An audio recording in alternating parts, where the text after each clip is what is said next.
Coming to India for the first time back in 2015, I was quite nervous about the immigration process, how to get an Indian SIM card, where to take out cash, and how to get to my accommodation from the airport. In this video, I'm going to give you a step-by-step walkthrough of an Indian airport. Being based in India now, I give this walkthrough frequently to my friends and family who come to visit me, so I thought it might be helpful to share it with more people who come to India for the first time. For more videos in the future, make sure to subscribe and hit the bell icon to get notifications whenever I post a new video. Let's start before you actually take that flight to India, because there are 3 things that you already need to take care of.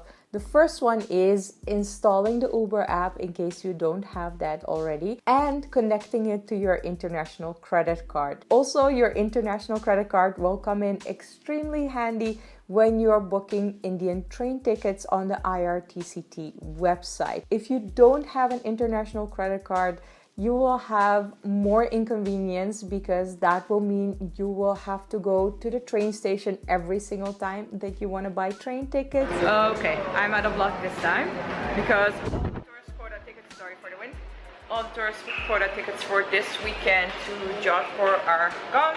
And you will have to pay with cash. Cash is not always the most convenient payment mode here in India, so anything that you can do cashless, I would always recommend to pay with your international credit card. In the Netherlands, the bank have this rule that you manually have to enable your debit card for international transactions, so make sure to not forget that before you leave on your trip. The second thing that you need to take care of before even taking that flight to India are Indian passport size pictures.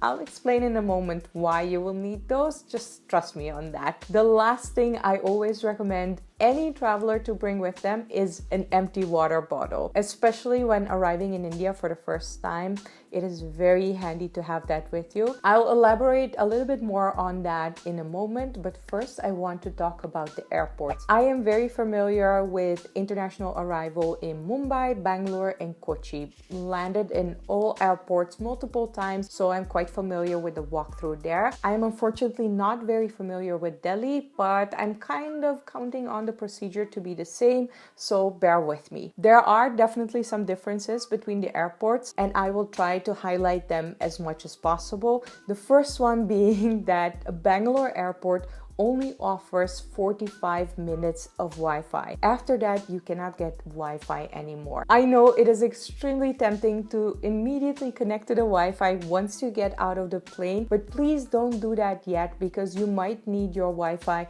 a little bit later, for instance, to book an Uber. Kochi and Mumbai are different, because the last time I arrived there, you could connect to the Wi-Fi for an unlimited period of time. So if you want to immediately get online once you get out of the flight, you can do that in Mumbai and Kochi. Don't do that in Bangalore yet. Remember that water bottle? This is the time to fill it up. You're getting out of the airplane, you're probably dehydrated from the flight, and this is why it's important, you will have at least a 30 to a 1 hour drive to your accommodation once you leave the airport. Because you're going to be in a car for that long, and India usually is quite hot for most people. For me it isn't, but for most people it is. It's very convenient to have a water bottle with you. All airports, so Mumbai, Kochi, and Bangalore, offer water fountains. I'm quite sure Delhi offers them too. So just fill up that water bottle and hydrate yourself. The next step you're going to take is immigration. The biggest instruction I give here to my friends and family is to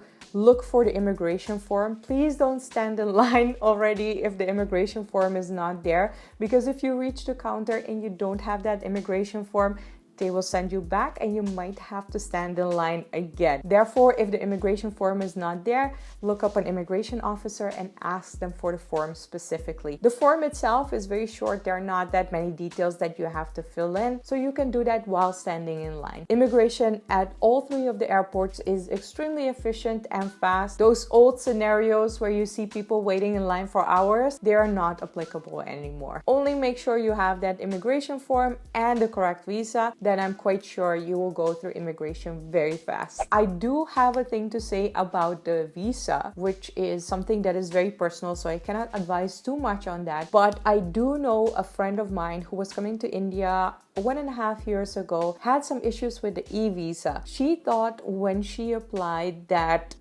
confirmation was actually already her visa. This is not the case. There's a separate confirmation that needs to come in. Therefore, if you're coming here on an e-visa, make sure that you have the actual confirmation and not just the confirmation of your application. After immigration, you can look up your baggage belt and get your luggage. An interesting thing that you will encounter right before leaving the baggage area is the duty-free shop. Yes, that's right. Here in India, we actually have a duty-free area right after the baggage area. So if you still want to do some duty-free shopping, you can do that there. As you step out of the baggage area, please don't leave yet, because in Mumbai and in Kochi, you will have an ATM ready for you to take out some cash. In Bangalore, the ATM will be outside of the airport. As you step outside, you will see a massive chai point shop. The ATM is behind it. At the ATM, you can maximum take out 10,000 rupees at a time. You can do multiple transactions, but do keep in mind that every transaction will cost you money. For just your arrival, taking out 10,000 rupees is more than enough to cover you for the first few days. The next thing that you need to take care of is extremely important because it is your SIM card. At the airport, they have these special shops which are specialized in giving out SIM cards to foreigners. Many Indian friends or maybe even family will tell you,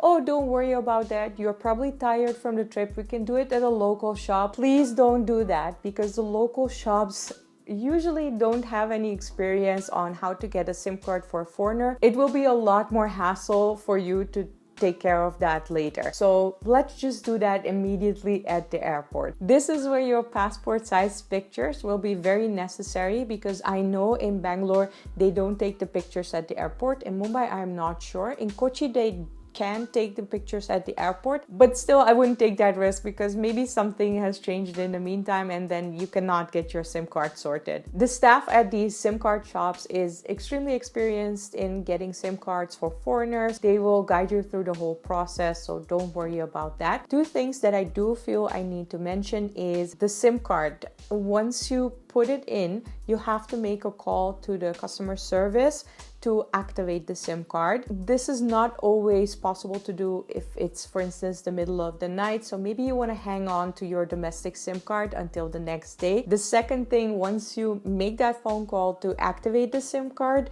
it will still take at least 4 hours. And I've even heard of 24 hours before the SIM card is actually working. So just keep that in the back of your mind. This is also why I said, please, if you're landing in Bangalore, don't immediately connect to the Wi-Fi, because it only runs for 45 minutes. So if you need to order an Uber at this point, when you're finished with the SIM card, you can connect to the Wi-Fi now and order right on your phone. This is specifically Bangalore. You may be wondering, really, how serious can it be? But I've been in a situation where I only had 5 minutes of Wi-Fi left and I couldn't get an Uber. They were all busy. It was extremely stressful. Don't do that to yourself. There are already enough things that you have to worry about. This is also the final step to get to your accommodation, getting your transportation. If you have Uber, you can just order Uber. It works perfectly fine. In Kochi, the prepaid taxi will be quite close to the SIM card stand.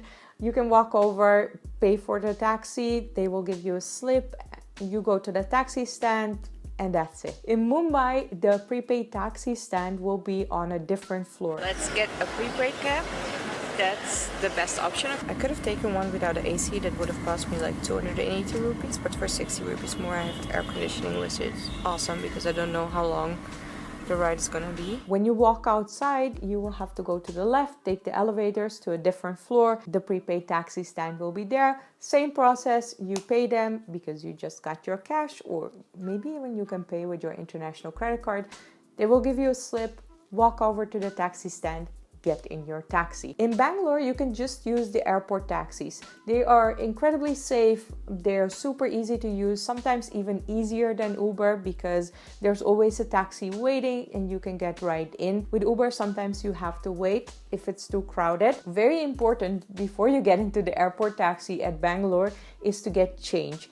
because you need to pay these drivers in cash and they don't always have change. Getting change from a 2000 rupee bill can sometimes be problematic, but one shop that always has change is Chai Point. Walk over, order yourself a chai, welcome to India, and they will give you the cash and the change that you need to pay for your airport taxi. The last time I sent these WhatsApp messages to my friends, they said it was very helpful, so I'm going to use this video and send it to my friends and family in the future who are visiting India for the first time. I hope it helps you too if you are coming to India for the first time, or you can also send it to friends and family members who you know are going to India for the first time and might need an airport walkthrough. These things may sound very obvious, but something going wrong in each step of this process. So for instance, not being able to connect to the Wi-Fi anymore in Bangalore, or not having change for your airport taxi, not having the passport pictures to get the SIM card arranged. Therefore, I do like to give these instructions to my friends and family and make their arrival as easy as possible. To see more of my videos in the future, make sure to subscribe to my channel. Also click the little bell icon to get the notifications whenever I post a new video. Thank you so much for watching, and